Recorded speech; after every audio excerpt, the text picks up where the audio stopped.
Hello students, today I am teaching to you the subject of science class 5 student chapter 4, and the name of the chapter is states of matter.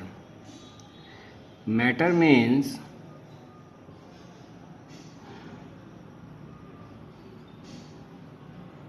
anything that has mass and occupies space is called matter. And like water, air, box, utensils, books, copy, pens, these are the matters. What do you mean by states of matter? States of matter means in how many ways the matter can exist in nature. Means matter जो है nature में किस तरीके से किस किस form में exist करती है, पाई जाती है. There are 3 states of matter. Matter जो है मेनली 3 स्टेट्स में एग्जिस्ट करती है. And what are the name of the states of matter are the solid, liquid and gas. यानी कोई भी मैटर जो है, कोई भी ऑब्जेक्ट जो है, वो या तो सॉलिड नेचर की है, या फिर वो लिक्विड नेचर की है, या फिर वो गैसियस नेचर की है. ठीक है, सॉलिड है या लिक्विड है या गैस है. फॉर एग्जांपल ये पेन, स्केच पेन, ये एक मैटर है क्योंकि इसका अपना एक मास है. इसका कोई अपना मास होगा, वेट होगा, इसको आप वेट करोगे तो, और इसने कुछ स्पेस ऑक्यूपाई किया हुआ है तो इसका अपना एक वॉल्यूम भी है.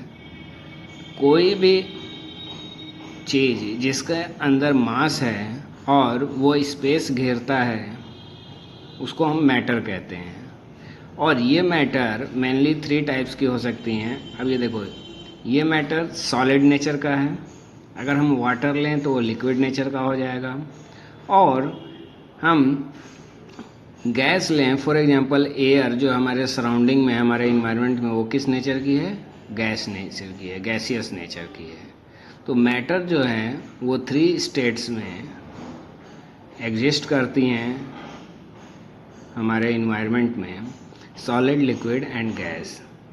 अब ये मैटर जो है सॉलिड से लिक्विड, लिक्विड से गैस, गैस से लिक्विड, लिक्विड टू सॉलिड, यानी एक दूसरे में ये इंटरचेंज भी हो सकती हैं. उनके इंटरचेंजिंग को हम प्रोसेस कहते हैं. और ये प्रोसेस किस किस टाइप्स की होती हैं इस चैप्टर में हम ये भी स्टडी करेंगे. फॉर एग्जांपल जैसे आइस है. आइस सॉलिड नेचर का है. जब वो लिक्विड में कन्वर्ट होगा तो किस प्रोसेस के थ्रू होगा? वो स्टार्ट होगा मेल्ट होना, यानी मेल्टिंग एक उसकी प्रोसेस हो जाएगी. यानी सॉलिड से लिक्विड में कन्वर्ट होने के लिए किसी मैटर को या ऑब्जेक्ट को मेल्टिंग प्रोसेस से गुजरना होगा. ठीक है, मेल्टिंग प्रोसेस होगी. ठीक है, तो उसी पर एक ब्रीफ इंट्रोडक्शन है यहाँ पर. इस फिगर को देखिए, ये आइस है, सॉलिड नेचर का है, और ये लिक्विड में कन्वर्ट हुआ वाटर में. तो सॉलिड टू लिक्विड ये एरो बना हुआ है, और यहाँ पर आपको इस तरीके से कुछ स्क्रैम्बल्ड लेटर्स हैं. ठीक है, मतलब लेटर इधर उधर करके लिखे हुए हैं. आप इनको अरेंज करके यहाँ लिखना है कि किस प्रोसेस के थ्रू ये सॉलिड से लिक्विड में कन्वर्ट होगा.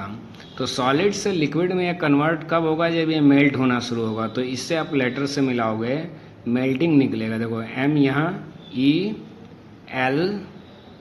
ELTING, तो यहाँ पे जो प्रोसेस होगी मेल्टिंग होगी. ठीक है, अब इसी के बाद देखो, ये लिक्विड से ये गैस में कन्वर्ट हो रहा है. तो गैस में तो ये ऊपर हिंट के लिए लिखा हुआ है स्क्रैम्बल्ड लेटर में, इससे कौन सी यहाँ प्रोसेस होगी? देखो, आप वाटर को गैस में कन्वर्ट करना चाहते हो तो आप उसको हीट करोगे तो वाटर क्या होगा, इवेपोरेट होना शुरू होगा। तो यहाँ पे इवेपोरेशन की प्रोसेस होगी, तो यहाँ पर आपको लिखना चाहिए इवेपोरेशन। ठीक है, तो यहाँ आपके ये जो वर्ड है यहाँ पे देखो, ये आपको मिलेगा, इवेपोरेशन लिखोगे। ठीक है, या वेपराइजेशन, देखिए यहाँ से वेपराइजेशन बनेगा आपका वर्ड, इवेपोराइजेशन नहीं बनेगा, वेपराइजेशन, VAPOURATION यहाँ से बन जाएगा वेपराइजेशन। ठीक है, अब उसके बाद देखो, गैस से ये लिक्विड में कन्वर्ट होगा, तो यहाँ पे प्रोसेस जो होती है उसको हम कंडेंसेशन कहते हैं। ठीक है, गैस से लिक्विड में कन्वर्ट होना एक प्रोसेस होती है जिसको हम क्या कहते हैं, कंडेंसेशन प्रोसेस। फिर ये लिक्विड से सॉलिड में कन्वर्ट होगा तो उसको हमें फ्रीज करना पड़ेगा। वाटर को सॉलिड में कन्वर्ट करना है तो हम फ्रीजर में रखते हैं ना, तो वो फ्रीज हो जाता है तब सॉलिड में, तो ये फ्रीजिंग हो जाएगी। यहाँ पे आप लिखोगे फ्रीजिंग वर्ड इसमें फिल करोगे। ठीक है, इधर से एक एक लेटर फिल करोगे अरेंज मैनर में, तो फ्रीजिंग बनेगा। ठीक है, अब इसके बाद हम इस चैप्टर को बिगिन करते हैं 1 by 1। ठीक है, देखिए, all the things around us are composed of matter. देखिए, हमारे अराउंड में, सराउंडिंग में, हमारे चारों तरफ जो भी चीज़ें हमें देखने को मिलती हैं, फॉर एग्जांपल ये स्केच पेन हो गया, ये आपकी बुक रखी है।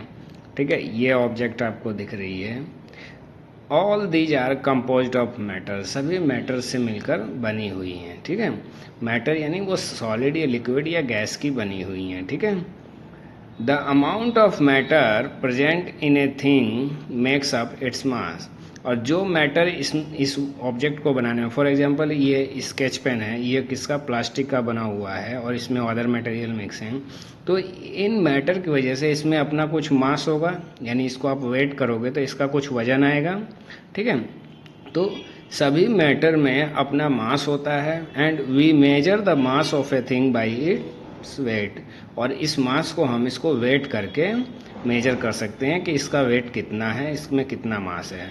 For example, when we say that a book weighs 1 kg, for example अगर हम एक बुक को, आपकी बुक को वेट करते हैं और इसका वेट 1 kg आता है, इसका क्या मतलब है, it means the book has a mass of 1 kg, यानी इस बुक में आपका 1 kg का मास है। ठीक है, however small a thing may be it will always have some weight on the earth, और कितनी भी छोटी थिंग, स्मॉल चीज़ क्यों ना हो, उसके अंदर भी कुछ ना कुछ मास हमेशा रहेगा। ठीक है, similarly all things take up some space, और इसी तरीके से सभी चीज़ होती हैं कुछ ना कुछ स्पेस लेती हैं, जगह घेरती हैं।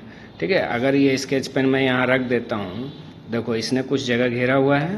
ठीक है, तो इसके अंदर मास भी है और इसने कुछ स्पेस भी लिया हुआ है, तो यहाँ पर मैटर क्या होगा, matter is a thing which has mass and occupies space, यानी मैटर क्या होता है, ऐसी एक चीज़ होती है जो मास और लेती होता है उसके अंदर, वो स्पेस को ऑक्यूपाई करती है। For example A block of food occupies, जैसे ये एक वुड का ब्लॉक है, इसके अंदर क्या है, मास है, and it occupies volume also. तो ठीक है, तो ये ब्लॉक क्या, वुड ब्लॉक क्या होगा, एक मैटर कहलाएगा।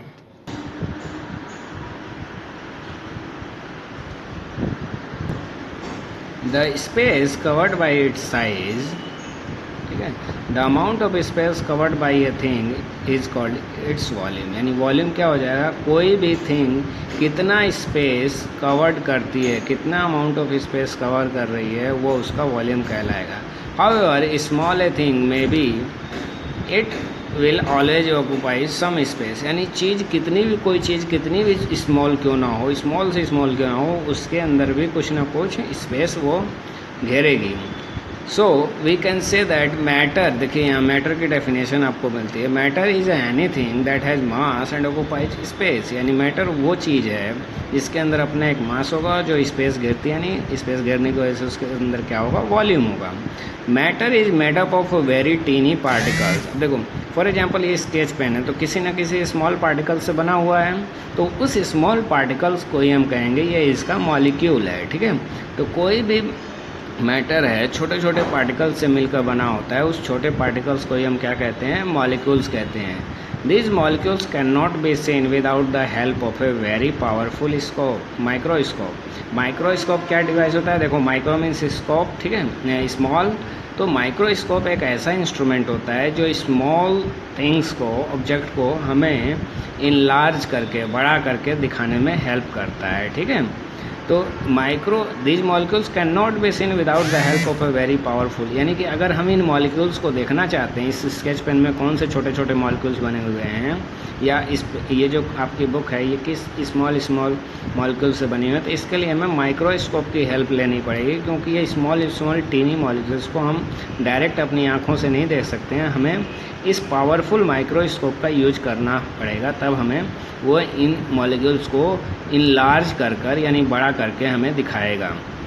अ tiny grain of sand can contain millions of molecules, यानी अगर आप एक छोटा सा ग्रेन ऑफ सैंड, छोटी सी अगर आप सैंड भी लेते हो तो उसमें मिलियंस ऑफ मॉलिक्यूल्स होते हैं, उनको देखने के लिए आपको किसका यूज करना पड़ेगा, पावरफुल माइक्रोस्कोप का यूज करना पड़ेगा। एक इंस्ट्रूमेंट होता है जो स्मॉल टीनी ऑब्जेक्ट्स को या थिंग्स को इनलार्ज करके हमें, यानी बड़ा करके हमें दिखाने में हेल्प करता है, ठीक है।